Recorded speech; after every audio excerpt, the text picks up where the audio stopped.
Olá, eu sou Walter Procópio, esse é o desafio de ler a Bíblia toda em um ano. Nós estamos no livro de Deuteronômio, e hoje capítulo 19, capítulo 20, capítulo 21.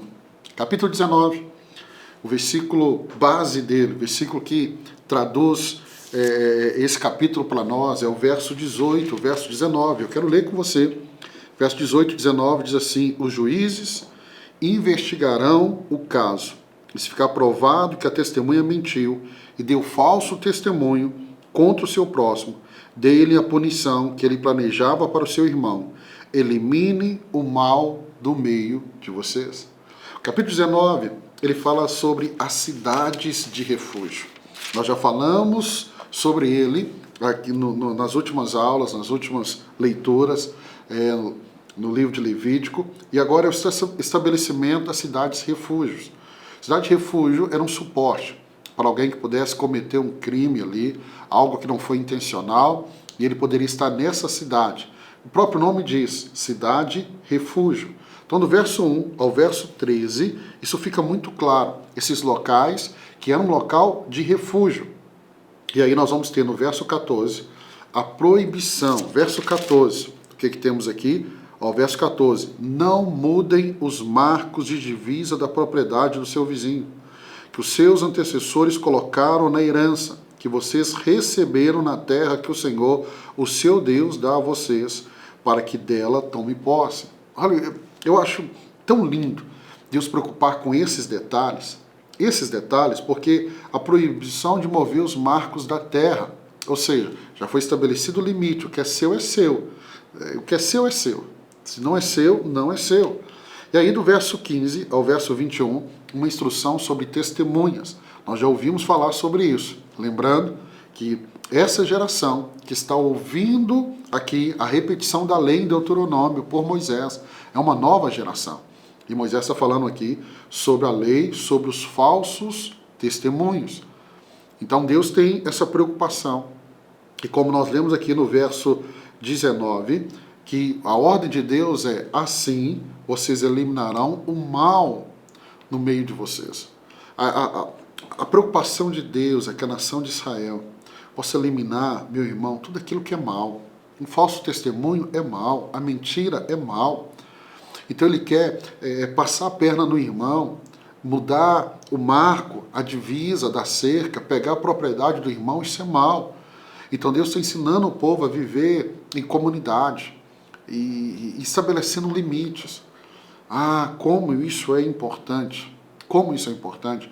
Se eu pudesse deixar um ensino para você de forma mais prática do capítulo 19, eu diria para você, meus irmãos, que a justiça de Deus ela é refletida nas leis sobre as cidades refúgio e testemunhas falsas.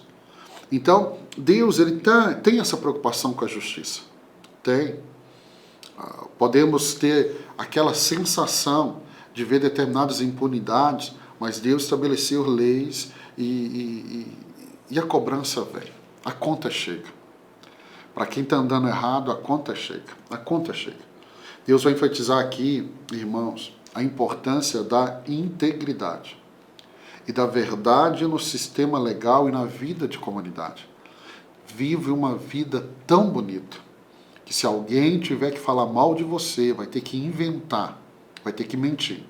Porque você está com uma vida tão correta aos olhos de Deus, seguindo a palavra de Deus, que se alguém for falar mal de você, vai ter que inventar uma mentira a teu respeito.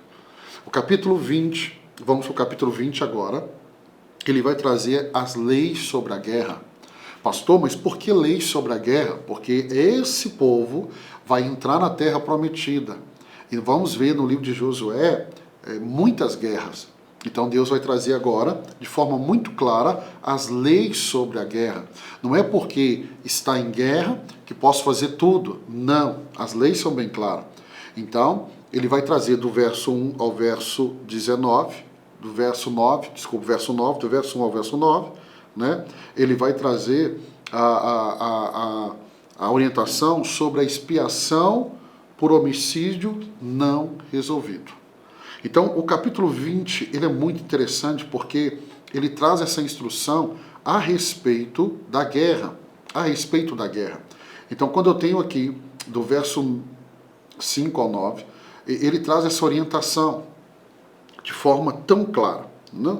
O verso 5, os oficiais dirão ao exército, alguém que construiu uma casa e ainda não a dedicou, volte-se para sua casa, para que não morra na guerra, e outro a dedique. Uma orientação, por exemplo, vai trazer orientação. Espera aí, você tem uma casa, você é recém-casado, não vá cuidar da sua casa. Há toda uma orientação de como e quem deve ir à guerra. Né? Ele vai trazer também orientações sobre as conquistas das cidades, dos cercos, do verso 10 em diante. As orientações são muito claras, muito claras, muito claras aqui. Né? E ele vai trazer também orientações, aqui no capítulo 20, sobre a guerra, regras para as cidades, para o cerco para as cidades e o tratamento de prisioneiros. Olha como é que é interessante. Deus está trazendo essa orientação. Do verso 10 ao verso 20, essa orientação é muito clara. O verso 4, eu acho que ele traduz muito o capítulo 20 para mim e para você. Eu acho que ele traz essa ideia central, porque ele diz assim, ó, verso de número 4. Cadê o verso 4? Aqui. Pois o Senhor, o seu Deus, os acompanhará e lutará por vocês contra os seus inimigos, para dar a vitória a vocês. Então ele está trazendo uma orientação sobre guerra, como se comportar na guerra, mas o verso 4 é essa promessa, olha, Deus vai estar com vocês nessa guerra. Como que eu travo uma guerra? Eu travo uma guerra, eu luto uma guerra com orientação clara do Senhor, ok? Um ensino prático para você, aqui do capítulo 20, é que Deus será o seu auxílio nas batalhas enfrentadas por você. Quando o povo de Deus enfrenta uma batalha, uma guerra, Deus é o auxílio, Deus está junto. Então dependa de Deus, dependa de Deus. Se você quer ter vitória, dependa de Deus. Eu posso aplicar esse mesmo princípio aqui nas minhas lutas espirituais, nos desafios da vida, incentivando sempre, irmãos, sempre, sempre, sempre, a todos à minha volta, que independente da guerra que eu estou travando, seja fiel, confie em Deus. Por quê? Porque Deus estará com você nessa guerra. Vamos aqui ver capítulo 21. Capítulo 21, para terminar o dia de hoje. Nós temos aqui leis diversas. É uma repetição. Deuteronômio é uma repetição para essa nova geração. Então eu tenho aqui sobre o caso de homicídios não desvendados, então a expiação por homicídios não resolvidos, Deus traz uma orientação sobre isso. Ele fala sobre o casamento de mulheres cativas, prisioneiras. Ele fala sobre o direito dos primogênitos. Ele fala sobre o filho rebelde, como ele deve ser tratado. E fala leis sobre a execução e o sepultamento. Então, leis diversas,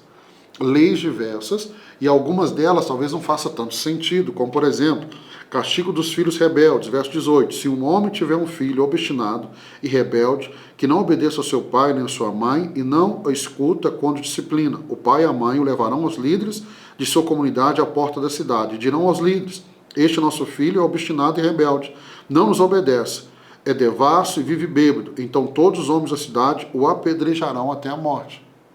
Pastor, vou fazer isso com meu filho? Não. Aqui nós estamos no período da lei. Mas olha, é Deus trazendo para o pai e para o filho, né, a consequência de um filho rebelde. Por isso a orientação bíblica, e eu e você temos que ensinar os nossos filhos no caminho do Senhor.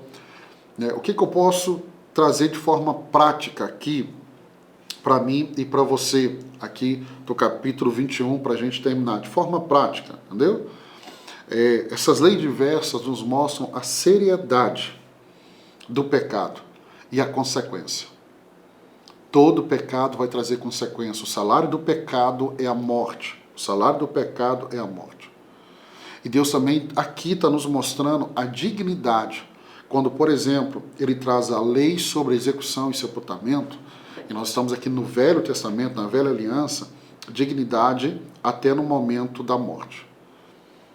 O que eu posso refletir aqui também sobre a maldição associada ao enforcamento, apontando para Cristo, que fez maldição por nós. É isso que lá em Gálatas 3, Paulo vai nos dizer, que Cristo se fez maldição por mim e por você. Ele assumiu o meu lugar e o seu lugar. Ele se tornou maldição. Ele foi amaldiçoado, porque todo pecado, toda maldição que estava em mim veio na cruz do Calvário, para que eu e você fôssemos livres da maldição. Ou seja, na cruz, a minha relação com Deus foi restaurada. A cruz, ela restaura. A cruz, ela restaura relacionamento entre Deus e o homem. A cruz, ela restaura o relacionamento entre o ser humano, do homem com o homem. Então, homem com Deus e homem com homem. Homem com Deus e um com o outro. Essa é a expressão da cruz. Na horizontal, também na vertical. O relacionamento com Deus na vertical, relacionamento com o próximo na horizontal. Deus abençoe sua vida. Amanhã, se Deus permitir, mais 3 capítulos para a gente avançar, para terminar o livro de Deuteronômio. Eu te vejo amanhã, se Deus assim permitir. Deus te abençoe.